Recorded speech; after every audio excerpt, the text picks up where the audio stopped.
Good morning student, myself Mrs. Neeta Balwani from St. Joseph Public School Talk, and today I am going to start chapter first of social or political book. The chapter name is the Indian Constitution.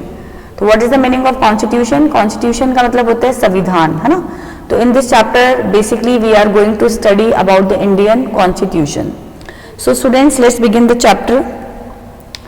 तो देखिए first this chapter begins with the example of football, है ना, because we all know that in each and every game there are a lot of rules, there are lot of rules and regulations, है ना. हर game को जब हम खेलते हैं तो उसके लिए, उसको खेलने के लिए, to play that game there are some rules, ठीक है.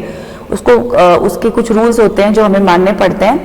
अब here the example is given of football कि according to the rules of football, football के जो रूल्स होते हैं उस अकॉर्डिंग क्या होता है, if the ball touches the arm of any player, कि अगर जो बॉल होता है वो if it touch the arm of any player, अगर वो किसी भी बच्चे, किसी भी प्लेयर के आर्म को टच करते हैं, then it is considered a fall, ठीक है, तो वो फॉल हो जाता है.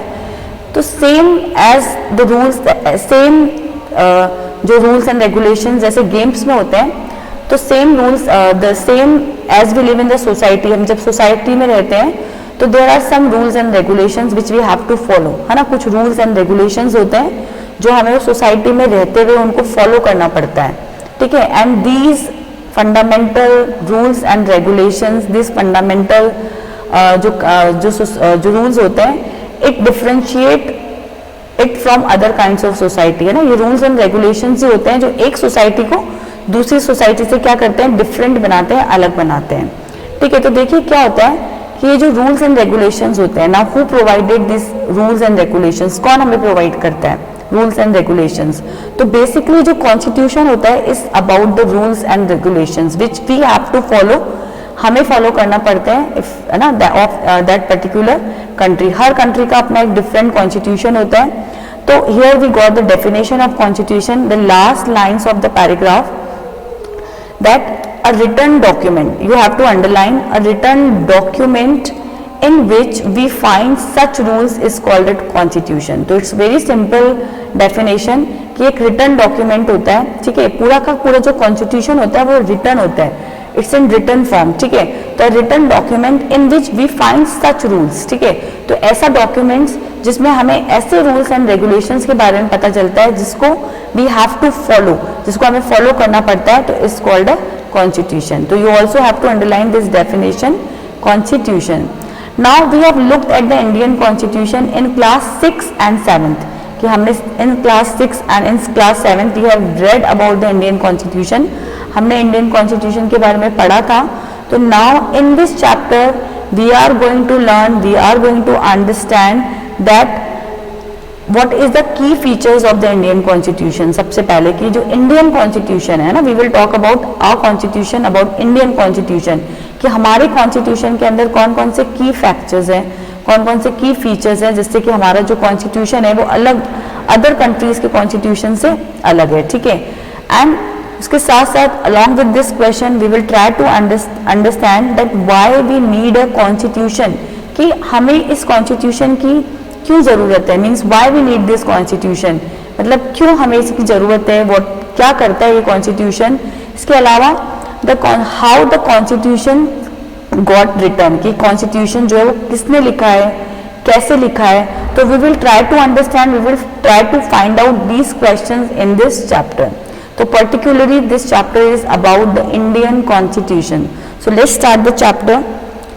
Okay, and the chapter begins with page number 5, and the first question is why does a country need a constitution. सबसे पहला क्वेश्चन ये है कि why does a country need a constitution, कि कंट्री जो है उसको इस कॉन्स्टिट्यूशन की क्यों ज़रूरत है.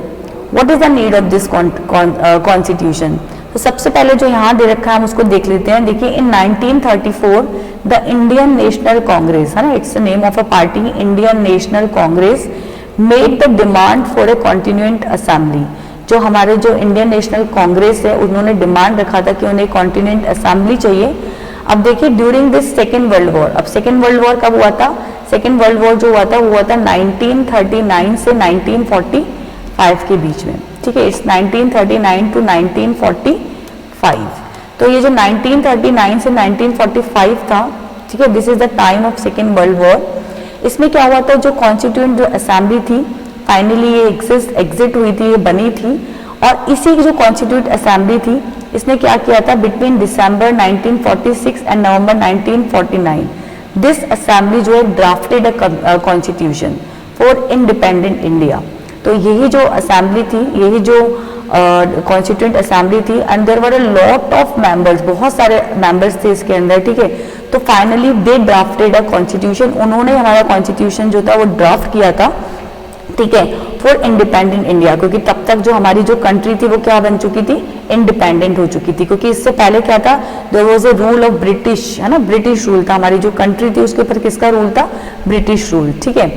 तो basically you have to remember this constituent assembly drafted a constitution for us and it was drafted between December 1946 and November 1949 and here is a picture also।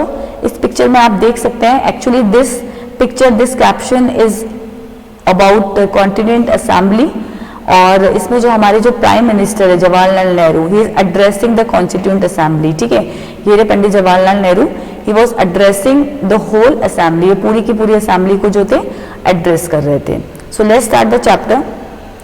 देखिए, today most countries in the world have a constitution. आज if we talk about present time, तो all the countries और most of the countries in the world have a constitution. Most of the countries जो है उनके पास अपना एक constitution है, अपना एक संविधान है, कॉन्स्टिट्यूशन है। वाइल इट्स वेरी इंपॉर्टेंट, देखिए, while all democratic countries are likely to have a constitution, it is not necessary that all countries that have a constitution are democratic। देखिए, जो डेमोक्रेटिक कंट्रीज है लाइक इंडिया, है ना, अब democracy क्या होता है, तो देखिए democracy is a type of government, एक ऐसा टाइप होता है वेयर पीपल रूल, जो लोग, ये मतलब it is a rule for the people, by the people, to the people. यहाँ पे लोगों का जो कहते हैं लोगों का जो रूल होता है, इट इज कॉल्ड डेमोक्रेसी, ठीक है। तो वाइल ऑल डेमोक्रेटिक कंट्रीज, मतलब जितनी भी डेमोक्रेटिक कंट्रीज हैं उनके, मतलब it is very necessary that they should have a constitution, कि उनके पास अपना एक रिटर्न कॉन्स्टिट्यूशन होना चाहिए। But it is not necessary that all countries that have a constitution are democratic, but it is not necessary, ये जरूरी नहीं है कि ऑल कंट्री जिनके पास एक कॉन्स्टिट्यूशन हो है दे शुड डेमोक्रेटिक, ठीक है। तो ये डिफरेंस है दोनों के बीच में। The constitution serve several purpose. अभी जो कॉन्स्टिट्यूशन है इसको होना, मतलब ये है, इसके पीछे there are a lot of purpose, बहुत सारे कारण हैं इसके, बहुत सारे रीजंस हैं। तो फर्स्ट हम पढ़ेंगे इसके अंदर कि what is the first purpose of a constitution. तो देखिए, it lays out certain ideals that form the basis of the kind of country that as we citizen aspire to live in. मतलब ये जो कॉन्स्टिट्यूशन है इसमें ऐसे बहुत सारे आइडियल्स हैं, ऐसे बहुत सारे रूल्स हैं, ऐसे बहुत सारे रेगुलेशंस हैं जो हम चाहते हैं एज अ सिटीजन, है ना, कि हम एज अ सिटीजन जिनको हम चाहते हैं कि वो हमारी सोसाइटी, हमारी कंट्री के अंदर होने चाहिए। इसको एक नेक्स्ट, मतलब अनदर वे में भी हम इसको समझ सकते हैं that a constitution tell us what the fundamental nature of our society is, कि जो भी कंट्री के अंदर, जो भी हम सोसाइटी के अंदर हम रह रहे हैं, उसका फंडामेंटल नेचर क्या होना चाहिए, what should be the fundamental nature of that society. तो ये जो जितने भी नेचर हैं, जितने भी आइडल्स हैं, जितने भी रूल्स एंड रेगुलेशन है, it is provided by the constitution. ये किसके थ्रू प्रोवाइडेड किए गए हैं, बाय द कॉन्स्टिट्यूशन। तो देखिए, a country is usually made up of different communities of people who share certain beliefs but may not necessarily agree on all issues।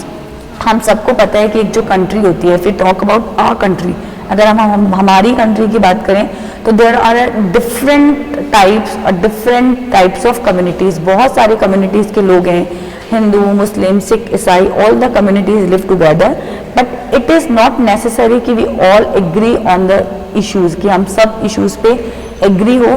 तो constitution क्या करता है, a constitution help serve as a set of rules and principle that all persons in a country can agree upon as the basis of the way in which they want the country to be govern. मतलब ये जो constitution है ये हमारी help करता है हमें ऐसे रूल्स और प्रिंसिपल्स देता है जिसमें हम सबको, ठीक है, क्या होना पड़ता है, एग्री होना पड़ता है जिस भी कंट्री में हम रहते हैं। मतलब the rules and regulation which are acceptable by all community, जो सारी कम्युनिटीज के लोग जो हैं जिसको एक्सेप्ट कर सकते हैं।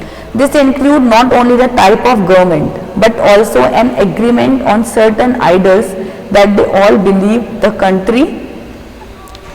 Country should uphold. मतलब ये जो कॉन्स्टिट्यूशन है उसमें सिर्फ टाइप ऑफ गवर्नमेंट नहीं होता, मतलब it doesn't tell, it not only tell us about the type of government but it is also tell us about the certain ideals. हमें बहुत सारे ऐसे आइडल्स, रूल्स एंड रेगुलेशन के बारे में बताता है जिसके ऊपर हमें हमारी जो कंट्री है वो अपहोल्ड करती है, ठीक है। हमारी जो कंट्री होती है उसमें वो सब क्या होते हैं, फॉलो होते हैं। So today we have read the first purpose और the first reason to have a constitution, कि हमें कॉन्स्टिट्यूशन की नीड क्यों होती है, ठीक है। तो you just read this first, try to read this first purpose और first reason, and in the next class we will try to understand the more reasons that why we need a constitution in a country. So student, till then, goodbye, be happy, be safe, okay.